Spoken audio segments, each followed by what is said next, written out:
आज हम बात करने वाले हैं 1958 के एक बहुत ही गहरे संदेश के बारे में। एक ऐसा संदेश जिसने हथियारों की नहीं बल्कि विचारों की क्रांति का बिगुल फूंका था। जी हाँ, एक ऐसी क्रांति जो हमारे मन के अंदर होती है और हमारी पूरी दुनिया को बदलने की ताकत रखती है। तो चलिए इस शक्तिशाली विचार को जरा और करीब से समझते हैं।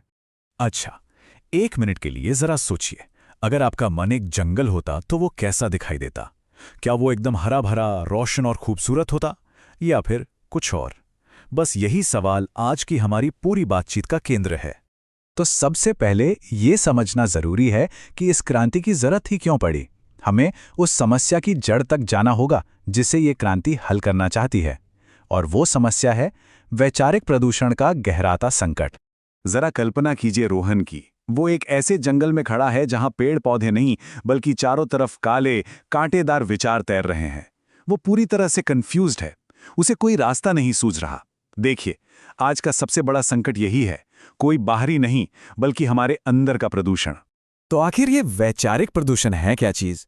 देखिए, सीधे शब्दों में कहें तो ये हमारे मन का उन नेगेटिव, पुरानी और बेकार की मान्यताओं से गंदा हो जाना है, जो हमारी हिम्मत को, हमारी आत्मा की शक्ति को खत्म कर देती हैं और हमें आगे बढ़ने ही नहीं देती। और ये तुलना ये बहुत कमाल की है। सोचकर देखिए, जैसे खराब खाना हमारे शरीर को बीमार कर देता है ना? बिल्कुल वैसे ही खराब और जहरीले विचार हमारी आत्मा को लकवाग्रस्त कर देते हैं। इसका असर उतना ही असली और खतरनाक है जितना किसी शारीरिक बीमारी का। और यही सारी बात इस एक लाइन में छिपी है, हमारे विचार ही हमारी किस्मत लिखते हैं। तो इस हिस्से से हमें ये समझना है कि हमारे मन की हालत, हमारे विचारों की सफाई किसी भी बाहरी चीज से कई ज्यादा जरूरी है। तो ठीक है, समस्या तो बहुत बड़ी है, बहुत गहरी है, पर इसका हल क्या है? यहीं से कहानी में एक नया मोड़ आता है, क्रांति की घोषणा का। ये बात है साल 1958 की। इतिहास में एक बहुत ही खास पल, जब गुरुदेव ने एक ऐलान किया कि दुनिया को अब एक बिल्कुल नई तरह की क्रांति की जरूरत है, और ये आह्वान था विचार क्रांति का। उन्होंने साफ साफ कहा कि अब जमाना बदल चुका है। अब तलवारों और हथियारों से जंग लड़ने का वक्त नहीं रहा, बल्कि अब जरूरत है विचारों की क्रांति की। असली लड़ाई बाहर नहीं, हमारे अपने मन के अंदर लड़ी जानी है। और ये जो सुनहरी मशाल है ना, ये उन्हीं नए तर्क से भरे विचारों की ताकत का सिंबल है। इसका काम है मन के जंगल में उगी हुई नेगेटिविटी की इन कांटेदार झाड़ियों को जलाकर राख कर देना। मतलब ये क्रांति तोड़ने के लिए नहीं, बल्कि एक नई रोशनी पैदा करने के लिए है। तो सवाल उठता है कि ये लड़ाई, ये जंग आखिर है किसके खिलाफ? किसी बाहरी दुश्मन के? नहीं, बिल्कुल नहीं। ये युद्ध है खुद के खिलाफ। यहां पर फर्क बिल्कुल साफ है। देखिए, जो बाहरी क्रांतियां होती हैं वो दूसरों के खिलाफ लड़ी जाती हैं, लेकिन ये जो आंतरिक क्रांति है ना, इसका निशाना अपनी ही कमजोरियां हैं, अपनी हीन भावना, अपने वो पुराने विश्वास जो अब किसी काम के नहीं रहे।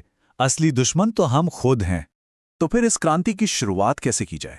इसके 3 बहुत ही सीधे साधे कदम हैं।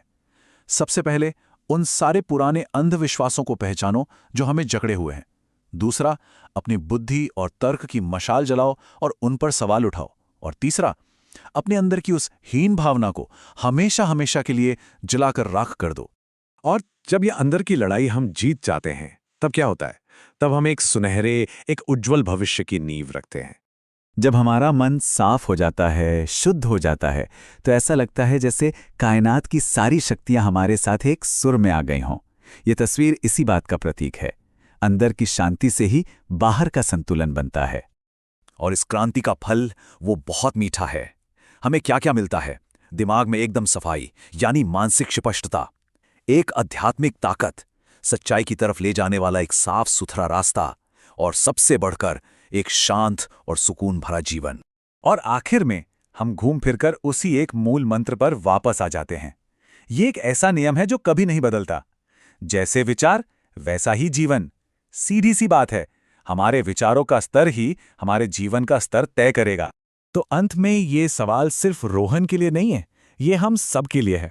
अपने मन के इस जंगल को बदलने की, इसे साफ सुथरा और रोशन बनाने की जो क्रांति है, वो आखिर कब शुरू होगी?